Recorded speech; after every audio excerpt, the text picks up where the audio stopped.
बड़ी खबर इस वक्त आ रही है। आरजेडी के एमएलसी है सुनील सिंह, उनका बयान आया है। नीतीश के नाम पर एनडीए को जनादेश मिला।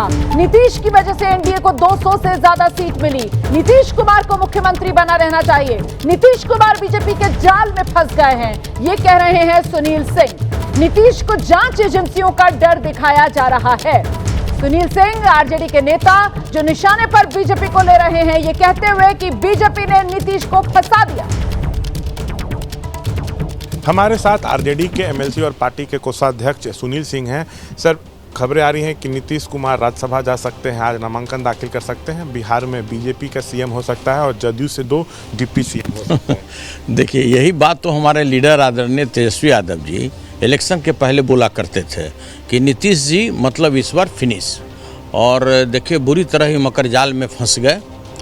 राष्ट्रीय स्तर की पार्टी व्हेल मछली है। उदाहरण देखिए, पूरे देश में महाराष्ट्र हो, उड़ीसा हो, पंजाब हो, हर एक जगह जो भी क्षेत्रीय पार्टी था सबको ये लोग हवा मिठाई की तरह लील गए।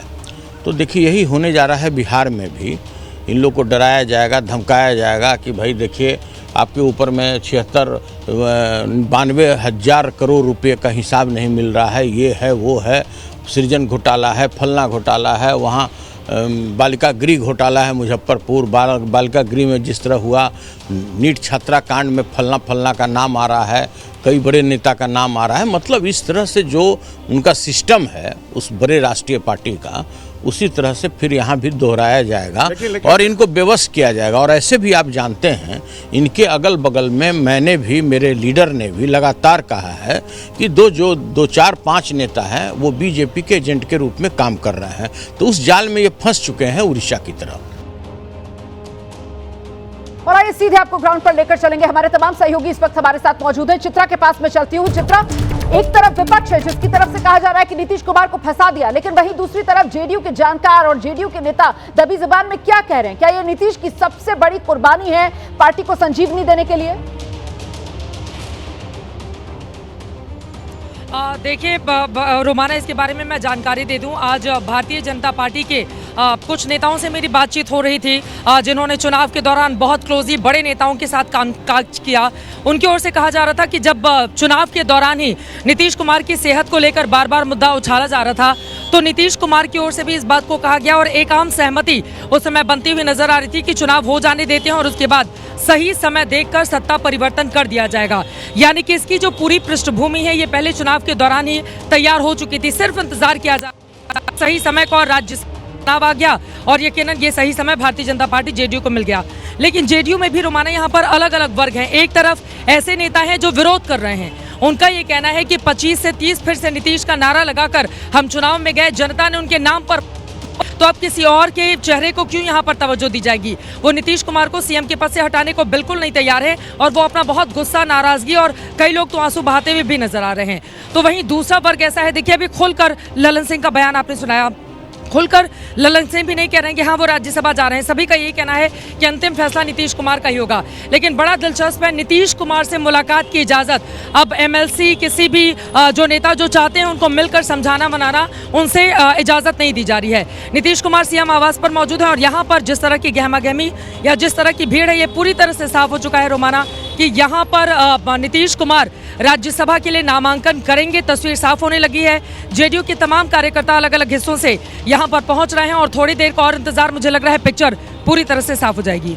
बिल्कुल, कुछ वक्त और इंतजार करना चाहिए और उसके बाद तस्वीर पूरी साफ हो जाएगी। औपचारिक तौर पर गौर करने वाली बात यह है कि औपचारिक तौर पर अभी कोई भी कुछ कहने की स्थिति में नहीं है, लेकिन तस्वीर जिस तरीके की बन रही है मेघा, उसमें शायद अब कोई इफ एंड बट की गुंजाइश बाकी नहीं रही। नीतीश कुमार की बिहार की राजनीति से विदाई तय। दिल्ली कूच कर रहे हैं सियासी तौर पर राज्यसभा में नीतीश। मेघा, अब कोई संभावना बची नहीं है और ये अगर मगर की संभावना कल शाम में ही खत्म हो गई थी, जिस वक्त उनके घर पर नीतीश कुमार जी के आवास पर, मुख्यमंत्री के आवास पर ये बड़ी मीटिंग चल रही थी। मीटिंग जब खत्म हुई, मुझे लगता है लगभग रोमाना 7:30 बजे का समय था कल शाम में।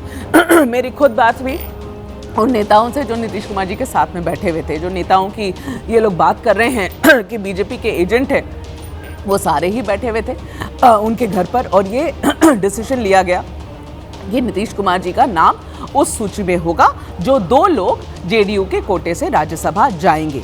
तो ये तय कल हो चुका था। अभी अमित शाह जी, जैसे हमने अभी ब्रेक किया थोड़ी देर पहले, अमित शाह जी आधे घंटे में निकलेंगे पटना के लिए और उसके बाद ये नामांकन जो वहां भरने की प्रक्रिया होगी उसमें नीतीश कुमार जी के साथ में जाएंगे। तो अब देखिए, अगर आप बार बार जेडीयू के बड़े नेताओं से माइक लगाकर ये पूछेंगे कि भाई नीतीश कुमार जी क्यों जा रहे हैं और वहां लोगों में आक्रोश है, लोग आ रहे हैं घर के पास, तो वो जेडीयू के नेता भी क्या कहेंगे? कहना वो भी तो उनके लिए भी तो एक तरफ खाई एक तरफ कुआं वाली सिचुएशन हो जाती है ना। वो क्या कहेंगे? कैच 22 इसी को कहते हैं। अगर कहें कि नीतीश कुमार जी जा रहे हैं तो लोगों में गुस्सा हो जाएगा, अगर कहें नीतीश कुमार जी नहीं जा रहे हैं तो वो गलत हो जाएगा। तो अब पॉइंट ये है कि, और ये बात जैसे चित्रा ने भी बहुत अच्छे से समझाया, ये बात तो जब हम लोग इलेक्शन जमीन पर कवर कर रहे थे बिहार में पिछले नवंबर में, ये तभी क्लियर हो चुका था कि नीतीश कुमार जी को अब उनकी सेहत ऐसी है कि उन्हें आराम की जरूरत है।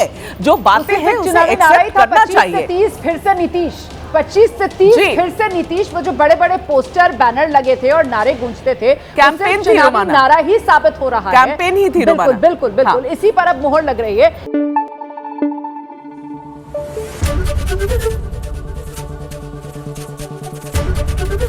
एबीपी न्यूज आपको रखे आगे।